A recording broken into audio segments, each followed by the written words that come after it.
standing here today just a short distance from the Temple Mount in what is known as the City of David. And this is one of the oldest archaeological finds in Jerusalem. This is purported to be the city where the early kings, including King David, would have ruled. From this vantage, we can see the rooftops of the houses across the Kidron Valley. And it's easy to imagine from this place David on the roof of his palace looking out and seeing Bathsheba. Now we're talking about attitudes, and specifically we're talking about the right attitude to have when being corrected.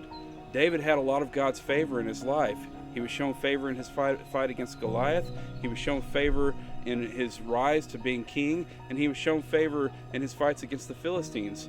Ultimately, he was even shown favor when Saul was seeking to kill him. But during his reign, David committed one of the most heinous sins that we find in the entire Bible. He betrayed his friend Uriah, one of his mighty men, by sleeping with his wife, and when he couldn't cover it up, he had Uriah killed. Now David is called a man after God's own heart, but why would he be called that in light of this heinous sin? We find in 2 Samuel chapter 12, the prophet Nathan correcting David by telling him a parable. And to kind of paraphrase this story, what Nathan tells David is he says there's two men in the city, one's rich and one's poor, and the rich man has exceedingly great flocks, many herds of sheep and goats, and the poor man, he has only one little ewe lamb that he cares for, that eats from his hand, and that he loves like a daughter.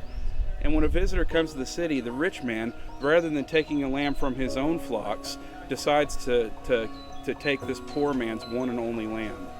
Now David, when he hears this story, is infuriated, and he tells Nathan, "Who is this man, so that I may punish him?"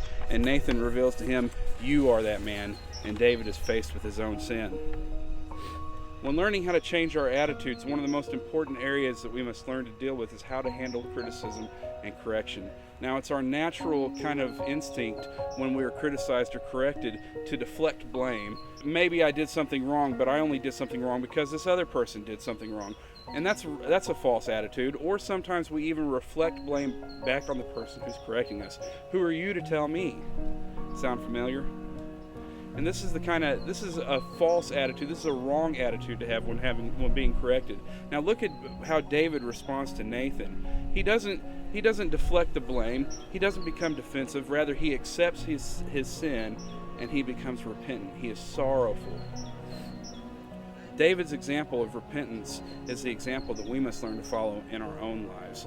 Look at what David writes in Psalm 51.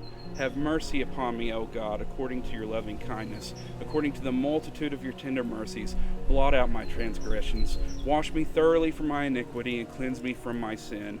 For I acknowledge my transgressions, and my sin is always before me." Now, God shows mercy on those who are broken because of their sin. It's critical that we learn to develop an attitude of brokenness concerning our sin, because where we are weak, God is strong. And when we show brokenness in our lives, we are perfectly positioned for God's grace and mercy and ultimately His power to transform us. And that's the kind of attitude that we need to have when being corrected.